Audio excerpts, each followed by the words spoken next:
Enggak, bisi teh ternyata ibina nu tinggal di dinya teh. FYI ini gitu. istilah di Subang ya, buci itu adalah perempuan yang doyan berpenampilan seperti laki-laki tad gitu. Jadi mungkin si A berpikiran karena satu orangnya itu berpenampilan buci itu diduga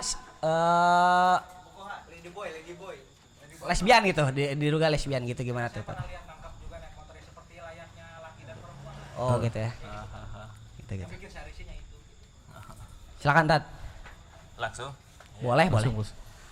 Jadi gini, pertama ini saya lihat dari kasusnya, pertama kasusnya Umar bin Khattab radhiyallahu anhu. Umar bin Khattab itu juga siang hari itu kan suka keliling bahasa itu teh belusukan. Suka belusukan. Kemudian dia lihat ada laki-laki dan perempuan masuk satu rumah. Kemudian dia lihat laki-lakinya masih muda, perempuannya masih muda. Jalannya Umar bin Khattab tuh dipelanin gitu. Tadinya cepat, kemudian pelan, mengawasi karena mungkin dia punya curiga bahwa ini laki-laki dan perempuan belum nikah nih. Karena dia tahu survei tetangga-tetangga di wilayah Madinah. Tiba-tiba dia ngegap dua orang itu sudah bugil, kemudian satu selimut, satu kamar, satu ranjang, kemudian digap. Umar kan kalau misalkan ngetuk nggak ngetuk pelan-pelan, assalamualaikum nggak gitu, tapi langsung didobrak.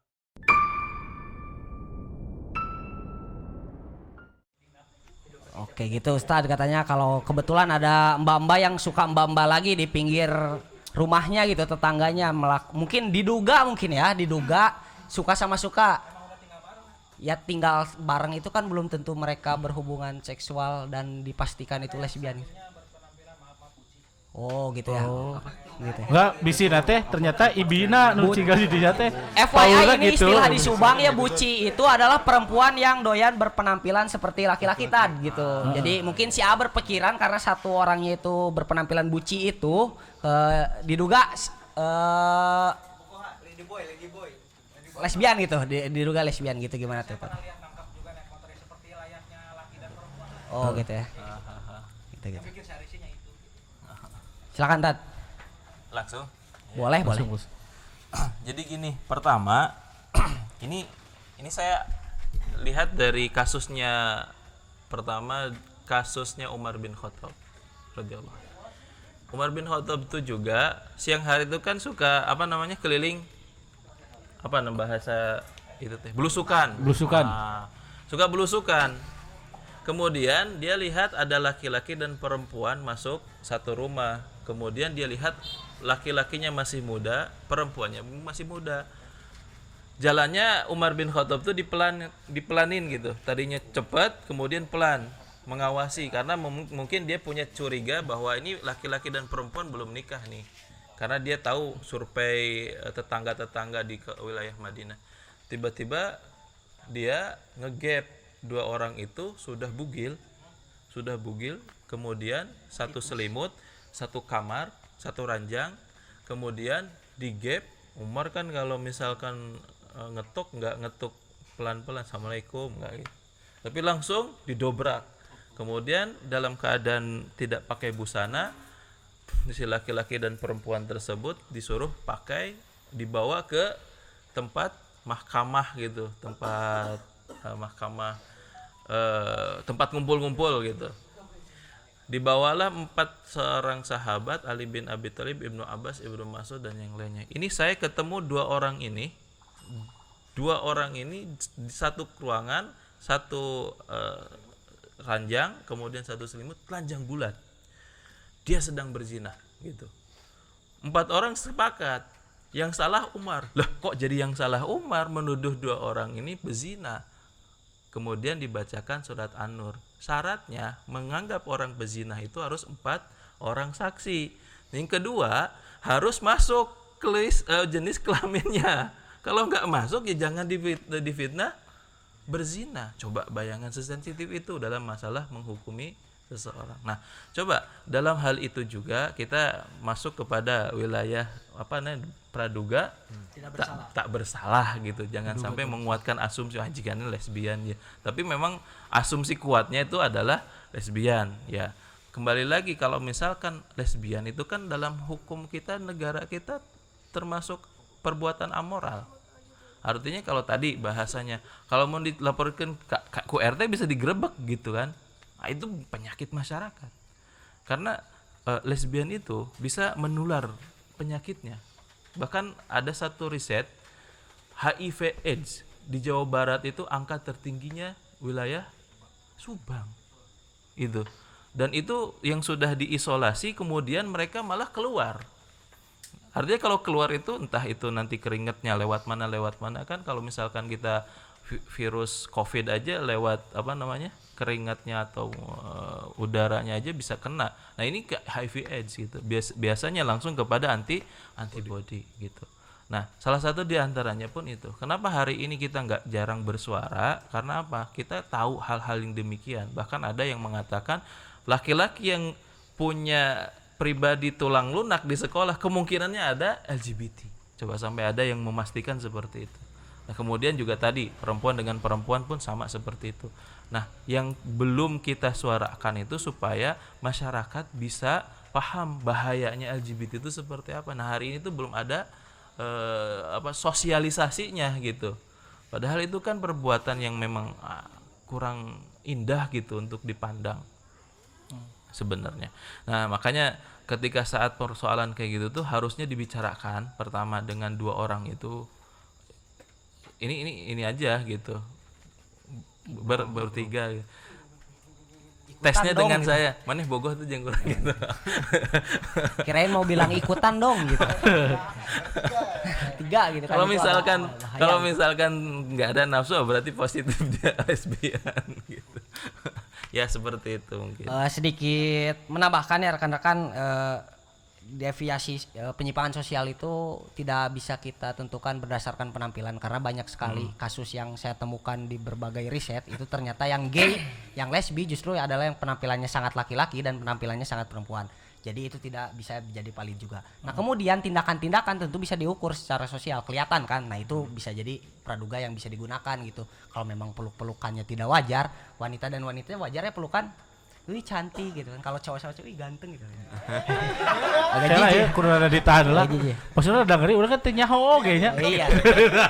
Istri saya udah pulang sih. Enggak, yang jadi problemnya itu karena kan walaupun kita tidak bisa ngagerbek langsung gitu kan, di situ walaupun kita tinggal di kos-kosan atau apa pasti ada tokoh masyarakat lah. Alangkah baiknya bukan digerebek tapi dimusyawarahkan gitu. Jadi biar lebih intens dan lebih tahu gitu. Soalnya lamun berbicara buci dan identiknya kan bukna cepaknya. Soalnya ini orangnya bukna cepak sok patangkep di jeung indung urang gitu tah. Bisina ada praduga kadinya ternyata sing horeng mah eta mah ibi urang tah bisi gitu. Udah mah lesbian juga incest gitu ya. Eta mah ibi urang cenah keur patangkep bisina gitu. Ya, jadi problemnya diselesaikan melalui tokoh-tokoh masyarakat. Kan didinya misalnya aya ustadna atau RT RW nah gitu. Jadi disaksikannya oleh mereka gitu. Bisa minta tolong ke Ustadz Padil juga nanti Ustadz Padil ngecek ke sana. Kalau ada waktu ya tadi ya kalau ada waktu. Masih bisa diselamatkan. Itu menarik tuh karena feminisme hari ini adalah feminisme yang kebanyakan penganut paham ini adalah yang kemudian juga mendukung LGBTQ plus dan sebagainya gitu. Mereka mendukung itu juga karena kalau saya sih sebenarnya suka sekali dengan feminisme itu karena dari awal mendorong wanita untuk bisa sekolah, mendorong wanita untuk punya hak politik, untuk bekerja itu kan keren gitu. Di gelombang 1 dan di gelombang 2 yang tadi saya ceritain tuh. Di gelombang 3 memang agak nyeremin karena akhirnya mereka mendukung juga pergerakan-pergerakan yang secara empiris sih kalau saya bilang tidak lagi mendukung hak-hak terkait kesetaraan. Yang pertama tadi ini dari saya pribadi, saya kebetulan adalah karyawan yang isinya adalah perusahaan yang isinya adalah ribuan karyawan, puluhan ribu karyawan gitu. Yang 94%-nya adalah karyawan. Kenapa tahu? Karena saya adalah bagian labornya, ketenaga kerjaannya, legal dan labor lah. Perusahaan saya tuh 94% perempuan. Berarti ente PT Tank Sawah. Wah, tengah sawah. Bener tak? gitu, enggak gitu. Pokoknya perusahaan itulah. Perusahaan Karena kan di eta. Subang juga pasti tahu. Kemudian 6%-nya laki-laki. Ketika saya sempat melakukan random sampling, pertanyaan ke beberapa karyawan saya gitu, mereka mengatakan bahwa mereka itu adalah tulang punggung atau poros utama ekonomi keluarga. Suaminya bukan rata-rata, ada beberapa yang tidak bekerja. Kemudian ada juga yang bekerja, tentu ada gitu. Tapi banyak juga yang menceritakan ke saya bahwa mereka itu tidak bekerja si suaminya. Berarti si ekonomi itu sepenuhnya tuh si perempuannya dari gaji si perusahaan saya itu gitu. Nah itu hukumnya gimana tuh Tad? Karena kan setahu saya yang sangat awam terkait keagamaan Tad, itu yang harusnya menafkahi itu adalah laki-laki gitu. Nah itu kayak gimana Tad? Itu pertanyaan pertama tuh udah dibuka sama saya. Ada yang gemes terkait tema-tema serupa? Silahkan. Jadi lamun di film dunia terbalik tema si awewena keluar negeri keur gawe keur ngahirupan keluargana di imah gitu nya. Tapi eta jadi keresahan oge sih nya. Resah sih. Bener. Jadi si awewe aya nama anu berperan penting dalam kehidupan ekonomi keluarga teh gitu nya. Betul. Nah itu juga harus diluruskan oge sih. Tanpa mengurangi rasa hormat kalau kebetulan di sini ada yang kayak gitu ya misalnya. Punten eta mah. Kita punten gitu. Tapi ini pertanyaan keresahan saya, gimana hukumnya kalau di mata Islam? Kalau di Islam sebenarnya nggak ada masalah, seperti contoh Ibunda Khadijah, itu kan harta kekayaannya lebih dibandingkan Nabi. Cuman kan persoalannya Nabi itu punya kewibawaan lebih dibandingkan istrinya. Di sini menunjukkan bahwa nafkah apapun memang harus dijadikan sebagai landasan pernikahan. Ya pertama, kaum muslimin hari ini justru ketika saat menikah itu bukan dilandaskan karena paham ilmu agama sebenarnya, tapi karena memang ada indikasi, pertama tuntutan biologis, yang kedua memang rasa sayang itu tadi. Nah terus kembali kepada efek daripada itu dilanggengkan banyaknya angka perceraian itu jatuhnya di ekonomi sebenarnya. Jatuhnya di ekonomi karena apa? Karena memang merasa bahwa suami tidak memiliki gunanya ketika saat menjalani rumah tangga. Dalam Islam memang disebutkan kan ada 4 hal untuk kriteria perempuan. Pertama dari sisi fisiknya, artinya fisiknya sehat lahir batin. Kedua dari sisi keturunannya. Ketiga dari sisi hartanya. Hartanya itu bukan dilihat dari kaya atau tidaknya, tapi yang bisa memanage uang keluarganya atau suaminya. Yang keempat dari sisi agamanya.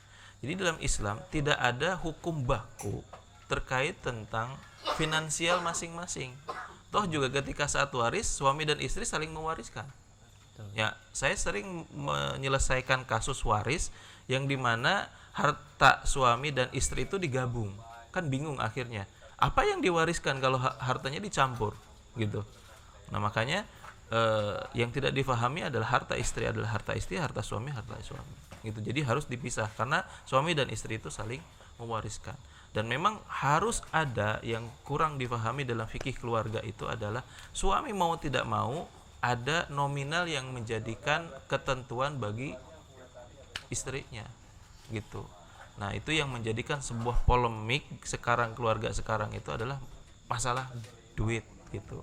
Nah, akhirnya angka perceraian makin ada dan menguatkan pemahaman isme ataupun feminisme itu.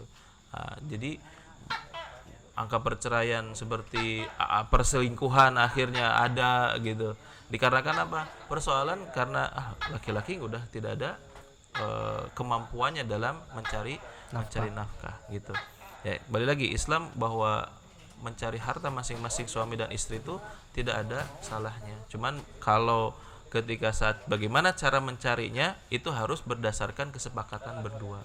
Ini saya kerja perempuan, kerja di yang lain, nanti berhubungan dengan laki-laki ataupun kerja di banyak interaksi dengan laki-laki, ridho apa enggak? Ya sudah silahkan gitu. Kalau misalkan ada ridho, ada izinnya suami. Kalau tidak ada ridho dan izinnya suami, maka itu tidak akan pernah berkah gitu. Meskipun itu abstain si laki-lakinya sama sekali tidak menghasilkan uang, itu tidak bekerja. Kembali gitu. lagi kepada izah, kehormatan sebenarnya.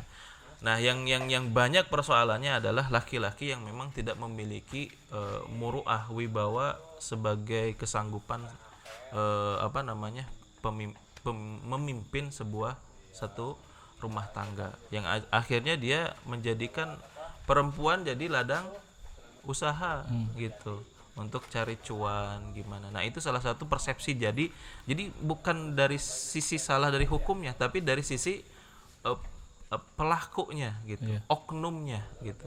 Jadi kalau laki-laki yang benar nggak mungkin seperti itu, nggak mungkin membiarkan perempuan terlunta-lunta berjibaku sendiri kan, apalagi sudah menjadi alat ukur ekonomi gitu.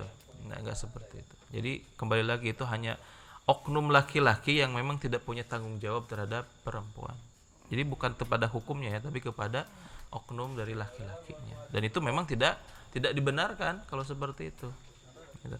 Makanya kan dalam Al-Quran ar-rijalu qawwamuna 'ala nisa, laki-laki itu adalah pemimpin bagi wanita. Nah itu sudah faktanya harus seperti itu. Tapi kalau dibalik ya akan terjadi banyak perselisihan gitu.